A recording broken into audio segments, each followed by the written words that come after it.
All right. Hey, everybody. Good afternoon and welcome to Imagine Academy Quarantine Sessions number 13. This is Full Arch Front to Back Part 2. If you were with us yesterday, you saw the first part of our presentation where Ben Mueller of Mueller Dental Arts introduced us to a case and kind of talked us through some of the kind of the right chairside manner of how to, sort of conduct yourself when you're chairside with a patient. To help make them comfortable and, sort of what some of the best information to capture when you're there is to help you plan, the case planning and come out with the best aesthetic result that'll really fulfill their expectations and be a great part of their life for years and years to come. So if you missed that, definitely hop on our YouTube channel and find that. That'll be posted up there very soon. And for today, we're going to be continuing with that same case. Ben is going to take it back and show us the finishing of it a little bit later. But first, we're going to delve a little bit more into the lithium disilicate material that we're using for the crowns on this case. If you might recall, this is a full arch titanium framework with the thimble tops there to accommodate the crowns. We're using a very unique lithium disilicate product called AmberMill. And in a moment, we're going to have Dr. Lomire from Lomire Dentistry out in Pennsylvania talk us through some of the unique aspects of that, especially the ability to get several different translucencies out of a single cube of AmberMill, depending on the baking cycle. So we're going to dig into that in just a few moments here. But before we do that, just want to make a few quick mentions here. This video, this webinar will be posted on our YouTube channel, as have all of the quarantine sessions. This is, like I said, number 13, so there's 12 other ones there waiting for you to go view and get a lot of great information out of. So if you like what you see here and you want to see more, find the rest of our quarantine sessions on YouTube. Just do a quick search for Imagine USA, and you'll find us on there. You can also find links and information and a lot more stuff about all the products that we're talking about today, AmberMill, ExoCAD, a lot of the other things that might come up. You can find those all on our website, imagineusa.com. And if you want to talk to us more about some of the solutions we provide for any of that, we would love to hear from you and talk to you about that. So keep that in mind. Last but not least, we really want these to be a sort of a collaborative, dynamic type of webinar here. So if you have a question, if you want to learn more about something that we bring up, or if something's just not clear, definitely hit us up on the Q&A section or the chat comment section down towards the bottom there. I'll be keeping an eye on those throughout the course of the presentation today, and I'll be sure to bring up any questions to our presenters so that we can get them answered for you and field those questions. So without any further ado, I want to introduce Dr. Edward Lomire. He operates, like I said, out of the Philadelphia area.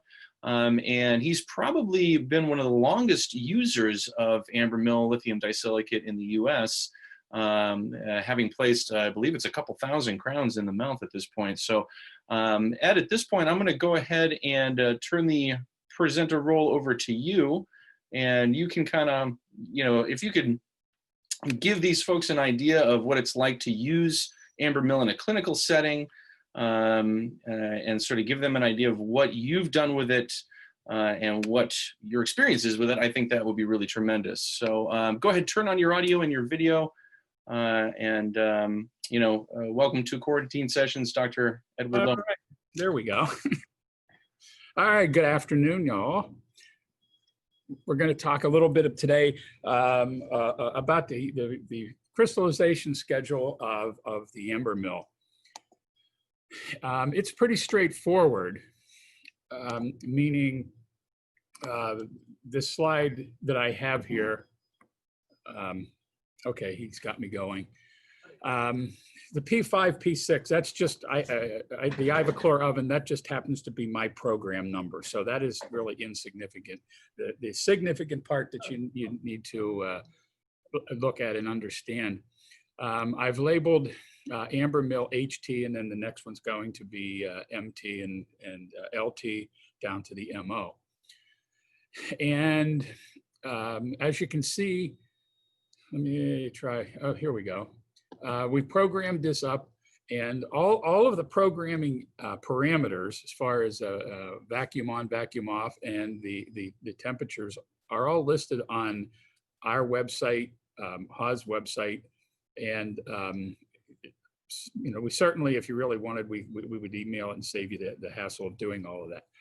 But they're pretty much all the same in here. The difference being is the tea time. So for your HT, it's going to be 815 centigrade. All else is the same, meaning your climb rate is 60, and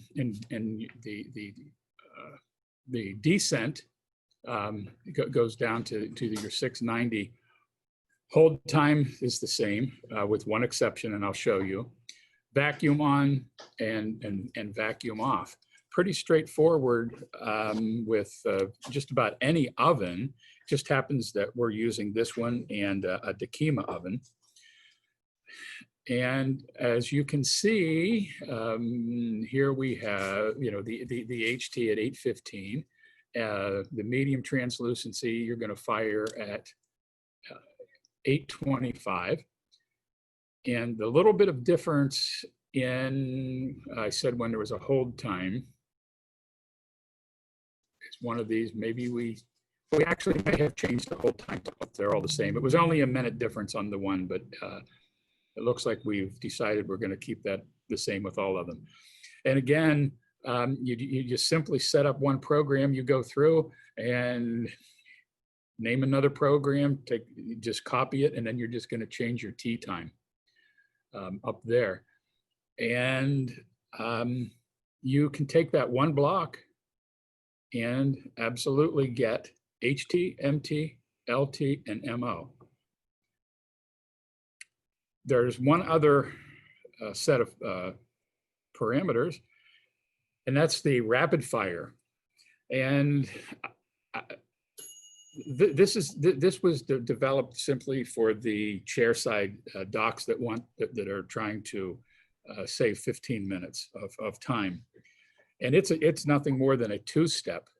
And yes, you can do this in the lab on your ovens as well, but I actually prefer the full crystallizing schedule. It's around 29 to 31 minutes, depending on which translucency. But with this rapid fire, you can see stage one is pretty much the same. As far as what it looks like, the temperatures are just a little different. Idle times, meaning the temperature that our ovens are sitting all day long, is about 403, and I think that's pretty standard with most ovens. So the climb rate is slightly different. Let's say this is for the I call this the Amber Fast HT on my machine or my oven. And your climb rate, your tea time here, and your vacuums, your second stage. And to get to that, everybody always asks, well, how do I get to the second stage to program? It's this where it's called step. And when you hit that icon, it brings you to here. And you fill in the appropriate. So again, this looks very similar, this aspect, to our full crystallization schedule. So essentially what we're doing is we're heating these up very quickly, and then the rest of the process is the same, because full crystallization occurs about 7:10, somewhere around 7:10. I'm not telling you fire it at that by no means, but that's considered the number for full crystallization, and all the rest of the temperatures are to continue to make the translucencies. So again, you'll set this up with these temperatures and hit your second step and go in, and then you'll add this, and there you go. You have a rapid fire, and the rapid fire we just say generally it says 16 minutes. The MT I think is 1510, and one of them is 1440 or something to that effect. So essentially it's 16 minutes. And if you want, let's go back to the full cycle as I referred to it. So suppose you're in the lab and the doc orders an HT, but he gave you a let's say an anterior, and you know that it's pretty thin, and suppose you had a picture and you know that you have a pretty dark stump. So you honor his request and you fired it and you put it and you said to yourself, you know, that's just not going to cut it. Well, you don't have to mill another one. You can go right back to the oven, raise your temperature up to the appropriate for your next level, and just fire it again. You could go in and fire that at the short cycle to save you that 15 minutes in the lab. But I don't think, for those of us that operate labs as well, I honestly don't think 15 minutes is really, going to make or break us. I think we're interested in getting, the best looking product. So you can go from HT, and then like you said, you can go to MT, you can go to LT. But if you fired it at LT and you said, wow, that's just too opaque, I need to go backwards. Well, I have to tell you, that's the sorry Charlie. You can't go backwards, you can only go forward.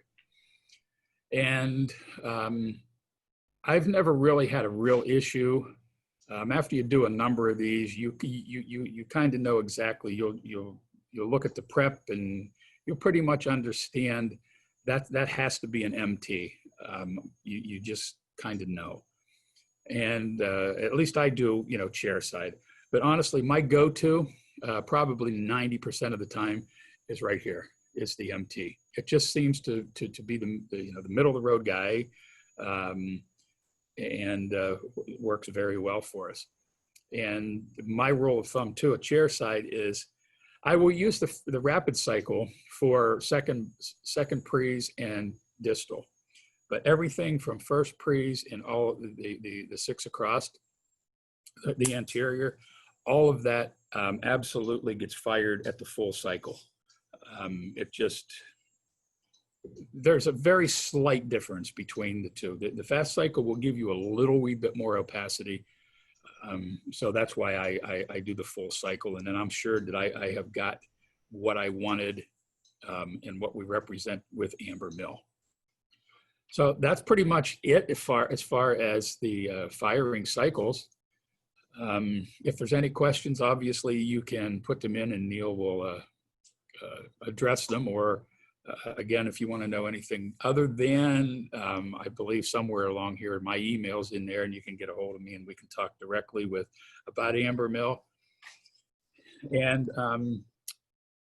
what else on there aside from this crystallization schedule, Neil? Well, I know one thing that we've been asked a lot is, how consistent is the AmberMill product? Like once you kind of identify your baking cycle, can you expect that with the same baking cycle, you'll achieve the same translucency, in a very repeatable way? I'm going to say absolutely yes. I see very, very little subtleties. And I think where I see that, or what I'm seeing and telling myself that I'm seeing, is simply the prep, the thickness. Yes, the prep. So if your doc is sending you consistently 1.2 millimeter reductions or 1.5, yeah, you're absolutely repeatability is pretty high. Excellent. One question that we're getting here is now, is AmberMill only a CNC grindable, millable product, or is it pressable as well? How do you use it there in your clinic, Doc? I believe you have a Ceric. Is that correct? Yeah, we have a Ceric system going on, and then in our lab, it's the in-lab. Yeah, we grind, not a good word, but yeah, we use the millables. It is available as a pressed product. Maybe Ryan, if he's joining us today, can touch on that just a bit. I don't press anything in my lab. It's all millable.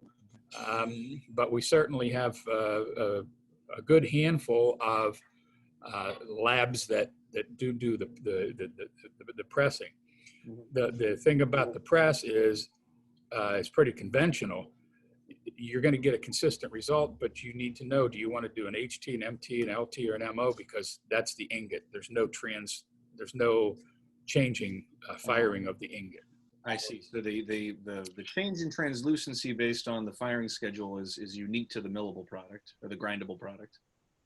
Yes. Yeah. Gotcha. Good to know. Good to know. Which certainly the vast majority of our customers that use AmberMill use it in a a CNC either 4 or 5 axis mill, and it performs very, very well. Yeah, and the mill times on these, I'm going to say most of the time when I'm milling them out, I do it on my MCXL, and I don't do fast mode or any of that. I do straight up. And as long as you don't have, if you have a very good smooth prep, you're looking at about, let's say 7 minutes on an average. But if you get a prep that's, so some docs will give you a prep that the occlusal is up, down, you know what you all get. The more work, obviously, the burr has to do on that intaglio, then it's going to add some time. Sure. Worst case scenario is if you get something that is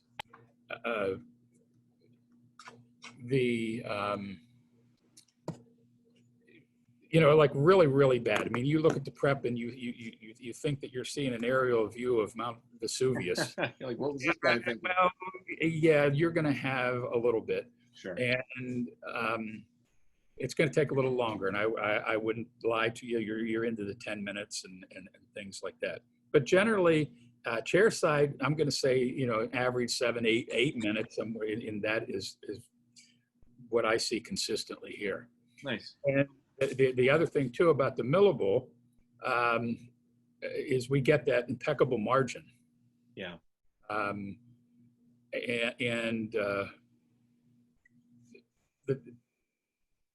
There's where you can get some more consistency, also because, you got that nice margin and, it's millings, but, like I said, the more work that burr has to do in that intaglio, then it's going to add time. And that's pretty much true with anything. I mean, even if you're milling out zirconium. Yeah. I think the important thing with milling is that you're keeping it all within the digital CAD/CAM workflow, and that gives you all the predictability and precision of that type of process. Absolutely.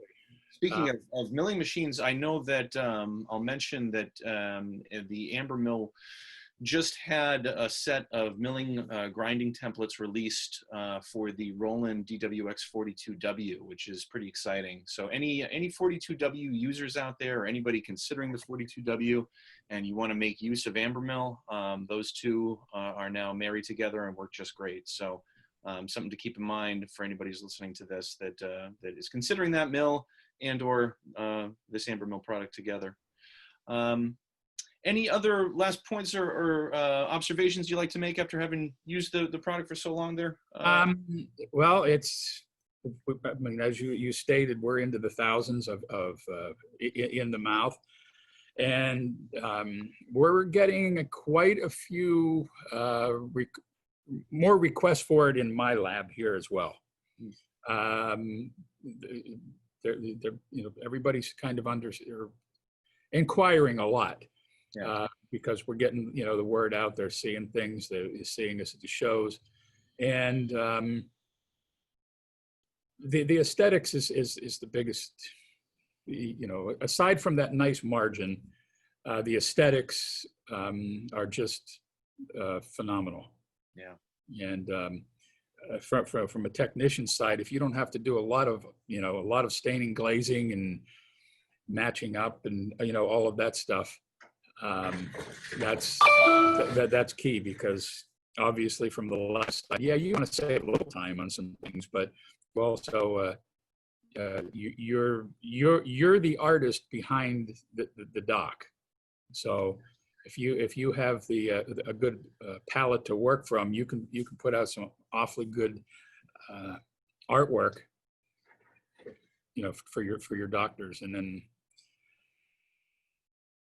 So Well, I think that's I think speaking of good artwork, I think it's a good time to hand the case back over to Ben at Mueller Dental and see what he's been able to do with a couple of the AmberMill units crowns that we produced at our milling center out in California. We produced a couple of AmberMill crowns and sent them on over to Ben so that he could do some finishing, some characterizing. So Dr. Lomire, thank you very much for all that information. If you could pass the presentation baton over to Ben. All right, I think I know how to do this. Let's try it. Here we go. All right. Does Ben have it now? Not quite yet. Did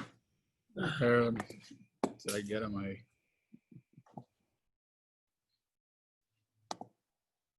It's always good to have tech support. Yeah, I know. I mean, I'm Beautiful. Thanks again, Doc. all right. All right, Ben, are you there? Can you? I'm here. There you are. Hey, how's it going? Good to see you Good. again. Yeah, good seeing So you again. How did these units turn out? Sorry? How did these units turn out here? These AmberMill? I think they turned out pretty good. I mean, it was the first time that I ever used this material. So, I had to do a little bit of my own, so to speak, R&D in terms of figuring out what temperature to crystallize them at. But it was very easy, quite honestly. Found everything online that I needed to, and yeah. So, if as a technician, from a technician's point of view, if you know how your furnace works, and you've crystallized other things before, it's not super difficult to figure out what to do. And as Dr. Lomire, demonstrated, the programs for crystallization, they're not super complex. Right. So. Right. Well, I think it's kind of perfect that this is your first experience with AmberMill because, I think a lot of the folks that might be watching this are either new users to the product as well, or they're thinking of using it. So I think some of your insights will be pretty valuable here. So I'm interested to hear what you discovered. Yeah. So to everyone who is joining us who wasn't part of the webinar yesterday, thank you very much for your time. This is volume 2. For volume 1, like and subscribe Imagine USA's YouTube channel, where the other one will be posted shortly, as Neil had mentioned. Again, for those who don't know me or know about our lab, we are Mueller's Dental Arts Lab, and we are located in Nova Scotia, Canada. We are a small family-owned independent laboratory consisting of 4 technicians, and we take cases on a very individualized workflow process, and it's always very patient-oriented, so that we can really tune into what the patient would like and what will basically serve them best long-term. Little recap from yesterday. This is where we stopped. So we had digitized everything. We had the titanium thimble frame finished milled and received back and scanned back in as a new, so to speak, master model. We started designing the crowns using our previously approved diagnostic setup and had selected all the margins via the wizard and ExoCAD. And then through the anatomic wax up order creation, used the design from the diagnostic setup to make our anatomy. And then, of course, we did a cutback since our patient, Alma is her name, had a high aesthetic demands and wanted something layered. So now, of course, we have different options of what to do with this. We chose for us to get these milled out in wax.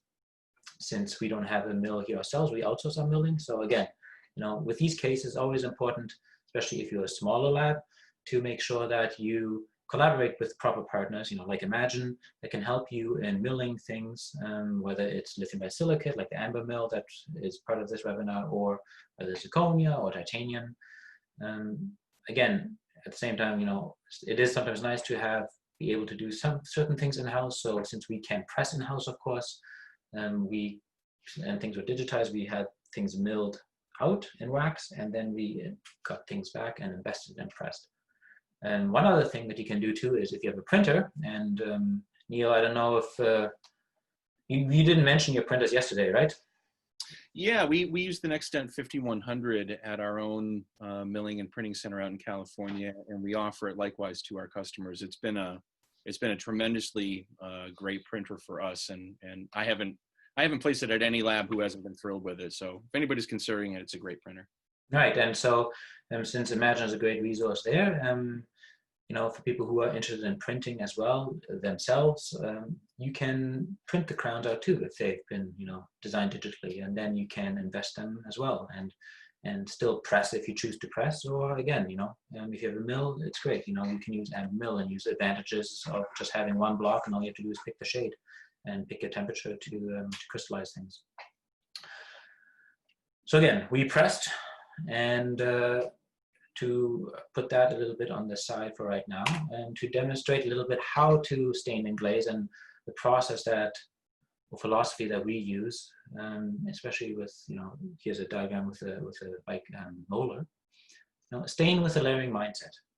You know, even though we're just painting something on, if you will, if you come in with a mindset of a three-dimensional mindset, and a mindset that even though it's, you know, layering in a way on a micro level, on a micro scale, if you put stains on top of each other, especially with Mio, which is what we predominantly use currently in our lab, it gives you fantastic results that, quite honestly, when you compare it to several years ago, rival a lot of monolithic crowns that, you know, once were, you know.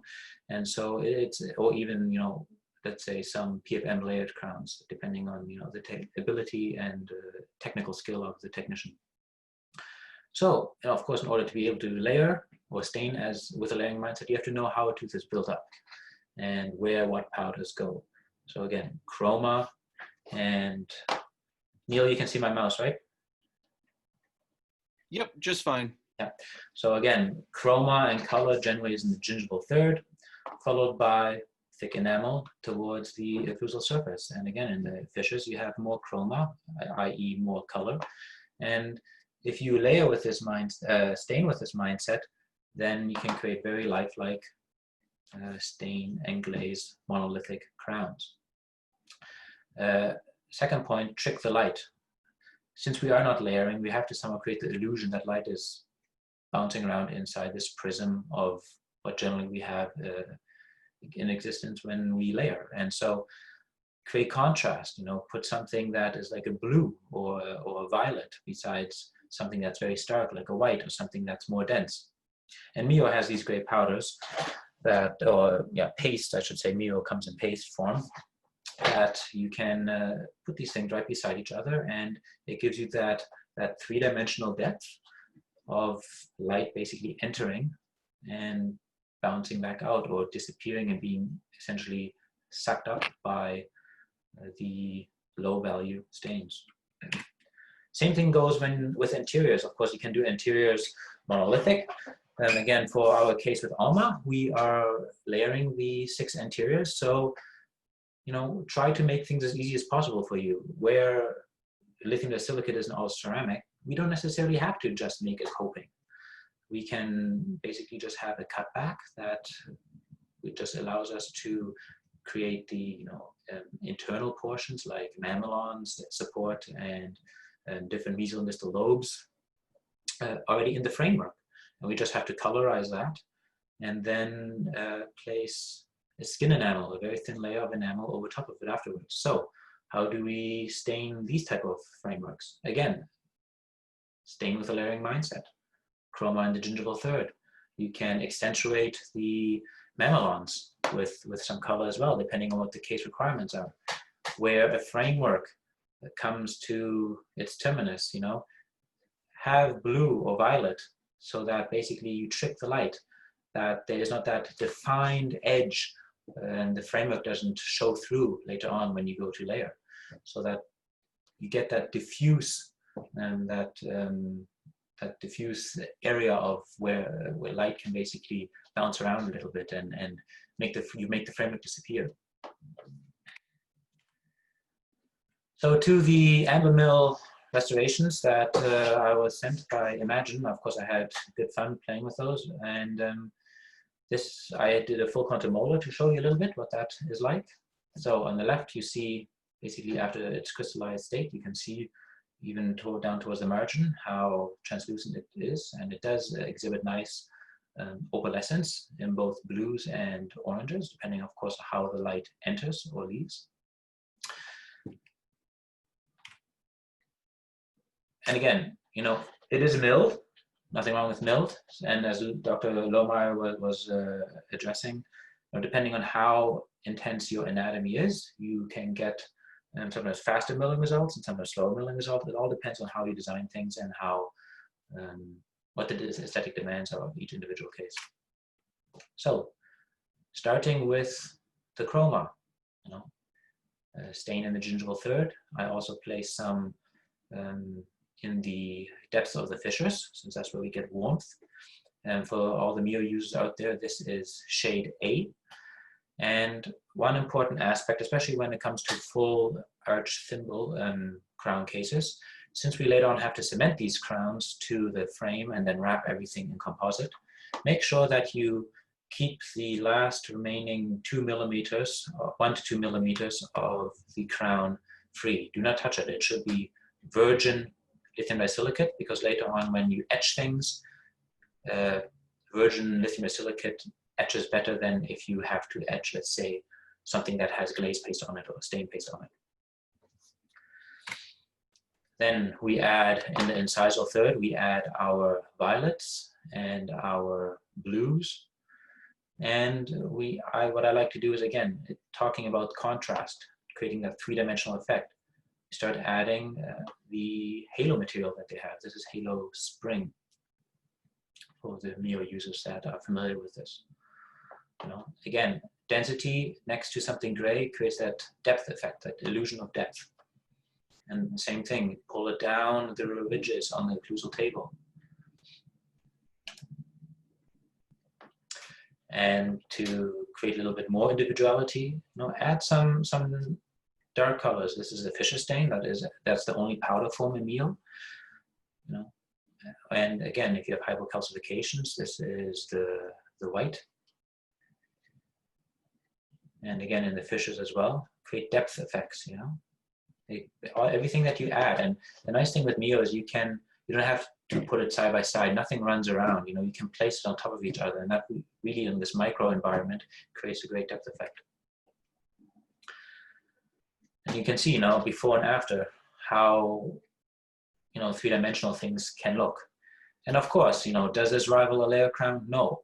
But at the same time, for the posterior, it's a great solution, especially when strength is required. And depending on how much you want to play with it, you can get great, fantastic final results that are very aesthetic.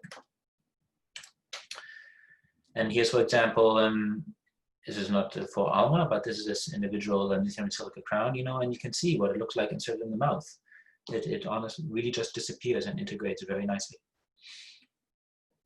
And when we think about what was available, you know, even 5, 6, 7, 8, 10 years ago, you know, this rivals some people's you know, layered crowns. And again, this is how things can set you apart for the dental technicians, or even for dentists out there who mill chairside and they stain themselves.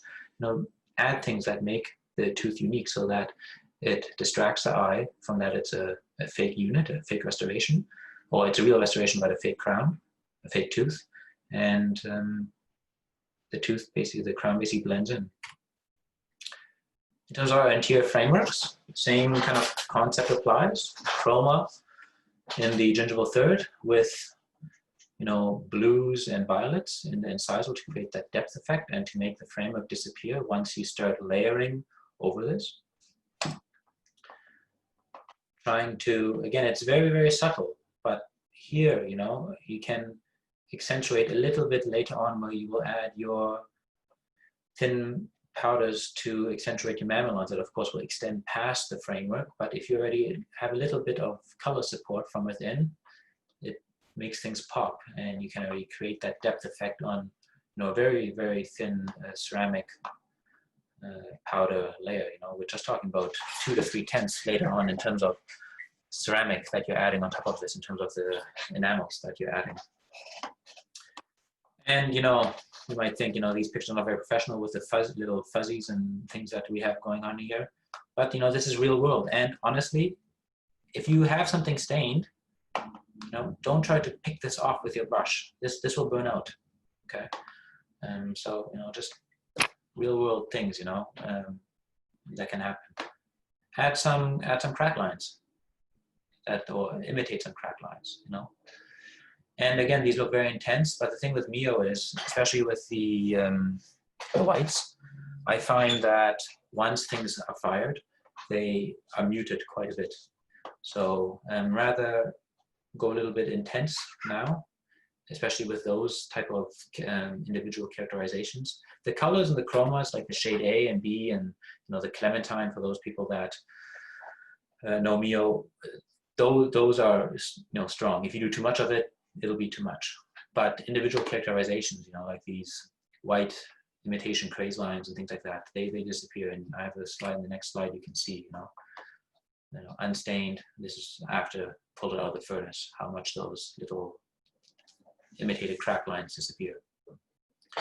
And again, you don't want them too strong either, because once you layer, it might be too strong, especially depending on how transparent your enamel powders are that you put on it. So if you really want to have crack lines or imitate crack lines and craze lines that the patient exhibits in the other natural teeth, or even if they don't have natural teeth, and you still want to add some, because if we actually really look at teeth, most teeth have some crack lines somewhere. It just makes the tooth look real if you imitate it. Build them in. Or later on, once you have your porcelain finish, grind them in and maybe either have a little bit of external stain that you can put on. Basically, having already a little bit something subtle on the inside, again, creates a three-dimensional effect so that things look more real than if you wouldn't have them there. Back to Alma's case. Basically, once all your crowns are then done, comes the cementation protocol. Again, you can very nicely see how I kept the 2 millimeter gingival margin free of any sort of stain or glaze, because later on, once we wrap this whole titanium thimble frame in pink composite, this is the area that needs to be etched so that you create that chemical bond between the pink composite and the lithium disilicate crown. And again, that's the reason why we use lithium disilicate, or why we in our lab choose to use lithium disilicate for these hybrid cases, because you simply can etch lithium disilicate. A few different views here. And again, same thing, interdentally too. Make sure there's no stain or glaze, since you want composite to flow in interdentally and seal everything off. So last thing we want is for bacteria to have party time, there, and start creating those black lines that are not cleansable later on by the patient. And ultimately, leading also, it becomes a vector where composite will then start to peel back. And the more clean you work, the more you take your time with each individual step, especially with these big cases, the longer these type of cases will last. So, cementation protocol. How do we cement these crowns? Very important, wear gloves to avoid contaminating the clean surfaces, the subsequently clean surfaces, because we all have greasy fingers, no matter if we wash our hands or not. And once we clean the framework and the crowns, we want to keep those clean. Air braid your thimble framework, no matter if it's titanium, or for some of the people who joined us yesterday, pectin is another material that we use. You have to air braid them, create mechanical retention, and you do that with 110 microns aluminum oxide. Subsequently, you clean the thimble framework and the crowns with isopropyl alcohol. If you don't have isopropyl alcohol, like we do in the lab, you can also use ethanol. That works great. We like to use ethanol because it's also multi-purpose, just like isopropyl alcohol, but the difference is ethanol simply doesn't off-gas as much, so it doesn't stink as much. So just a little side tip. You then prime the thimble framework using the appropriate primer depending on your frame of material that you used. So of course for Alma's case, where it's a titanium framework, you use a primer that is meant for titanium and use that as per manufacturer's instructions for use. Next, you etch the lithium disilicate crowns and apply the primer to those after you have etched them. I added manufacturer's instructions for use because every lithium disilicate has there is a general way how to do it, but again, every manufacturer, whether it's Haas for AmberMill, or there's a multitude of other lithium disilicate manufacturers out there, they all have sometimes slightly different instructions. So make sure that you read through it properly so you know what you need to do and what is required of the case, of the material. And then you apply your resin-based self-cure cement, and with applied pressure, you hold it in place for the recommended curing time. And before it cures though, make sure that you clean off all excess cement, because once it's cured, it can be very difficult to remove it without damaging your lithium disilicate crowns. Because of course, lithium disilicate, we try to not grind on it because it can propagate micro cracks down the road. So, and it also, which leads of course to weakening the microstructure of the lithium disilicate. So clean off as much as you can before it cures and you'll be fine. And then of course you go ahead and you continue the process of applying the paint composite.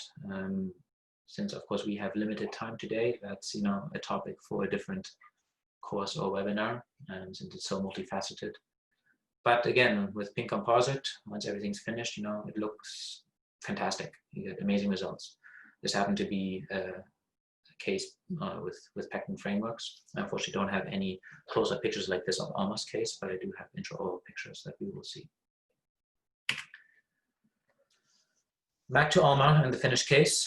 You can, again, back to, oral architecture and designing with oral architecture in mind, and, taking these cases slow. Slow dentistry is better dentistry. You can really see how, at rest with no restoration and her old, denture in place versus, at rest with the new restoration in place. Now, how it really shapes the whole facial anatomy again. You have proper musculature support, her cheek and her lips, and even now that we've seen a few months after, the wrinkles start to disappear because everything is being supported from within much better. Again, same thing with Smile. She looks, quite a bit younger. And again, when you place teeth where they have to go, when you place tissue support where it has to go from inside, so that you have the proper cheek support, you can really do life-changing things for these patients. And some close-ups, and these cases, they just look great. They, have little, again, these are the layered 6 anteriors, have little subtle crack lines, canines that are a bit more chromatic, just in real life, like in real life. Mamelons, a little bit structures inside. Nothing has to be necessarily matchy-matchy, picture perfect, different cants of the canines, different tooth positioning, and ultimately the cases will integrate fabulously. So takeaways for part 2 today. Again, like yesterday, keep an open mind. If we don't tune into the patient's requests or read in between the lines of what a patient's really asking for or what they might be nervous about, we cannot take them by the hand. We can't guide them, and they don't feel comfortable, and we cannot truly serve them to the best of our abilities. Have a roadmap in place, know how to read it, have workflows in place with your dentist. And again, like I mentioned yesterday, not just the dentist, talk to the whole clinical team from front desk to assistant. Gather all your puzzle pieces, just like I mentioned yesterday, people who have toddlers like me, we have puzzles at home. If there's a puzzle piece missing, it sucks, you can't finish the puzzle. And it's the same thing with these big cases. You have to have all the pieces in place. Make it a patient-oriented treatment, not a material-oriented treatment. You know, myself included, I'm a victim of, you know, what's new, what's great. You know, there's a new Apple Watch that comes out, or there's a new laptop. The same thing in dentistry. You know, there are new materials that come out that are cool, that we want to try, and that's great, and we should try them. But that doesn't mean that it becomes the only material that we then push to our dentist, to our patient. Every patient is different. You know, we are human beings. Everybody's unique and individual, and so pick the materials that are unique and work best for that patient. And you know, partner and collaborate with the appropriate team members. You know, use people like Imagine. Use people locally if you have local people who can do certain things for you. As a small lab, again, you know, like we don't always necessarily have the means to have everything in-house. So use the tools that you have, you know, get some that you feel like you can, and then there's nothing wrong with outsourcing to people who can do it better or who have the equipment required to for example, mill a titanium bar for you. And again, slow dentistry is better dentistry. Take your time. It pays you back tenfold, not just financially, but you know, on an emotional point of view. You can sleep better at night, and these things will be what fuel you long term and what will keep you sane in this, you know, quite honestly, very demanding career. And you know, we see so often, you know, this triangle, this trifecta of, you know, it's the dental technician, the dentist, and the patient. I don't like to really use that, because again, no matter what way you look at the triangle, you know, no matter if you have, you know, dentist at the top or, you know, at the bottom, you know, you can always flip that triangle. You know, dental technician can be on top, patient can be on top, dentist can be on top, and a lot of times it becomes very ego-based or becomes like this you know, I want to say thirst for power, but you know, someone usually is at the top and you know, takes the whole thing down the road that they want to take it down, and then you get this power struggle. So try to keep the mind mentality, the mindset of staying away from that. Think more in a linear fashion, you know, that the patient's, you know, at the center of it, but everybody's on the same plane. You know, dental technician, patient, dentist. It's a holistic approach. Everybody should be tugging at the rope, so to speak, with the same force. Everybody should be you know, hand in hand and collaborating to equal amounts, bringing their strengths and their suits to the case.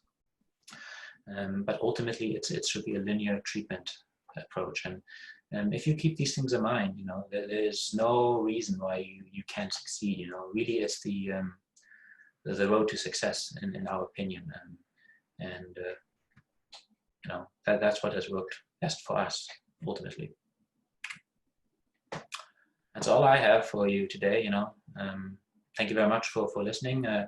If you feel like you want to take a screenshot of this slide, if you want to reach out to me directly or through Neil, please do so. We're always just an email or a phone call away. And thank you very much, Neil, and to Imagine USA for having me. Yeah, absolutely, Ben. Thank you for contributing. I know I got a lot out of your presentation there, and I'm sure the folks attending did as well. My compliments on the aesthetic quality you got out of that crown there. I think you did a great job with the two of them. Came out looking great. Thank you. So let's see here. We're going to begin to wrap things up here, but if anybody has any final questions for Ben, you can go ahead and submit those now. We'll see if we can get to them. But while we're wrapping up, we do have one more quarantine session that we're going to be conducting. That'll be next week. Kind of the grand finale. It'll be a 2-hour session with Joe Santos of Virtual Access 109. He's going to be joining us to talk about how he uses mist impression scan bodies, which are a really cool technology that we've developed and patented that allow you to, you know, skip any tactile scanning and get extremely precise implant site placement in terms of angulation, height, and position, all directly from the impressions. So we're going to be doing that next week, next Wednesday, the 27th at 2 p.m. Eastern time. So join us for that. Not seeing any questions coming through on the Q&A line here. So with that, I'll give Ben Mueller, Mueller Dental Arts, one more thank you. Thanks a bunch, Ben. And Dr. Lomire, thank you for joining us as well and telling us your clinical experience with AmberMill. Really cool product there that I'm sure some folks are going to try out. So without any further questions, I think I will say thanks again to everybody. Have a great afternoon. Keep those hands clean, and we'll see you next time.